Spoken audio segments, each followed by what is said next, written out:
Thank you, and hi everybody. I suppose I'm the opposite of Widyan. I've got dot points and a kind of deep sense of uncertainty about what I'm going to say. So, and I'm going to be looking at Ariana for hope and inspiration, perhaps nearer to 5 minutes. I met a really interesting taxi driver this morning, and I'm kind of tempted to represent the universe through the declarations that he presented, like one, that we live in a world that's full of technology, that he doesn't need sleep, and it's easier to drive when you know where you're going. I thought that kind of certainty was somewhat comforting this morning. But the things that that kind of came up for me when I thought about the invitation to speak today, and in particular to dream in Technicolor, it was the dream, I suppose. I kept getting Eric Carle and the Very Hungry Caterpillar caught in my head somehow. I think I've conflated rainbows and Technicolor visions. So the things that I want to pay homage to are firstly bed, because I mean, who are you all to be up so early? I'm ordinarily not even awake at this hour, and so I'm going to be wearing a very smug kind of veneer all day for the fact that I'm here, awake, upstanding and speaking. There's something else. So bed, silent cinematic mentors, and I feel that's what I want to do. I kind of want to slow things right down and make space for, or permission really, to dream big and to dream in really disruptive ways and to dream thoughtfully, because I think all too often when people are invited to stand up, what we're doing is projecting how, it's ego driven. It's about, I want to be famous, I want my name up in lights. I'm more interested in exploring aloud the vision of how the systems that are going a little bit wrong, so that the outcomes that we're living. Asylum seekers might be one controversial example where there's a disjuncture between what we might feel in our hearts and what we think is the right thing to do with a public hat on. I'm not putting that very well, but I'm inviting people to think about disruptive, big Technicolor dreams that might be difficult to implement, difficult to realise. The other kind of body of people I want to pay homage to this morning are house guests, because that's the reason that I have cleared out my house. I have unburdened it from its heaving amounts of paper, and in the process been reminded of where my dreams have come from.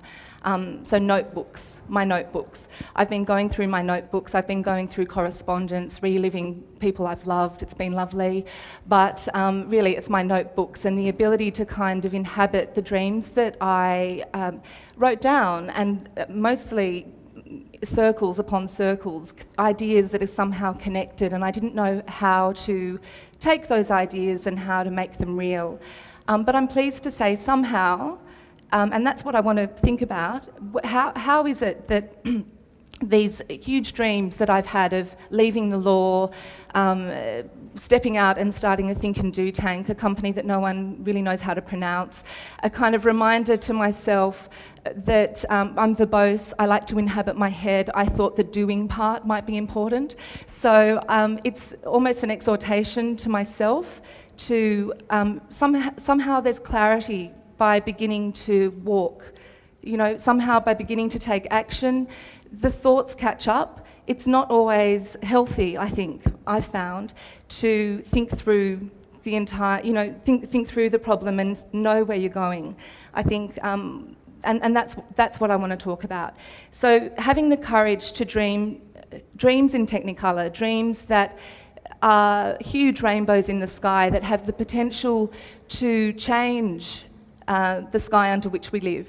That I think is really the call of the moment and the challenge for our generation, because it's going a little bit wrong.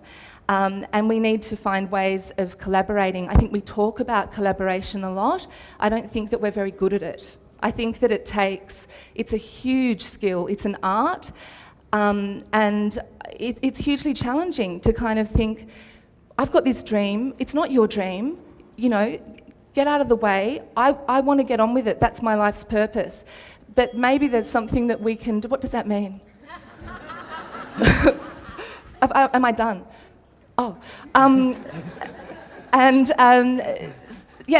I suppose if you have the courage, if you give yourself permission to dream, a large dream, you're going to get a lot of people who say to you, look, it's beautiful that you're full of such great ideas, but let's be realistic. You know, let's just be realistic for a moment. How do you inhabit, like you go to a lot of meetings where people put that in front of you, it's like, you know, okay. And also reading obituaries does this to you too.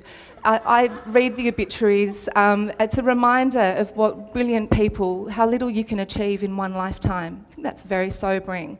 And you know, cause for hope, don't you think? How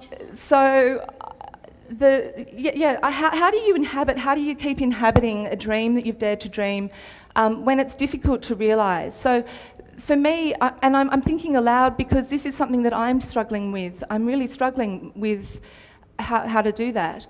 And the metaphor or the image in my head, the way I'm making sense of it, my mother said to me recently, Jane, when you feel that you want to run, walk.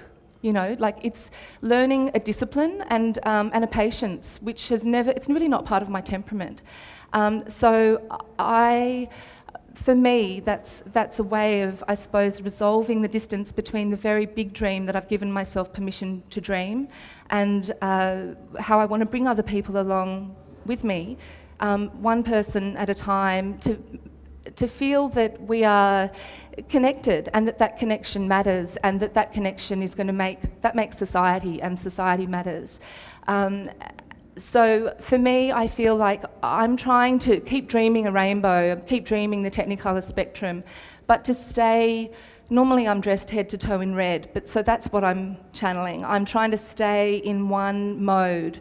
I'm trying to stick with the discipline of the projects that I've begun and to see them through with the knowledge that somehow the cumulative power, I suppose, of what I'm doing step by step is giving me the skills to be a better collaborator, is giving me the skills to somehow connect where I've been, you know, as a lawyer, a commercial lawyer, a rights-based lawyer, into someone who is trying to amplify story. And the reason I believe in that is because it is non-reductive. It means that we can bust stereotypes so that Wydian doesn't have to stand up and explain herself. Wouldn't that be great? If identity wasn't the leading edge and if we were better skilled at collaborating and better skilled at making difference productive, that's the dream that I'm daring to dream and experimenting.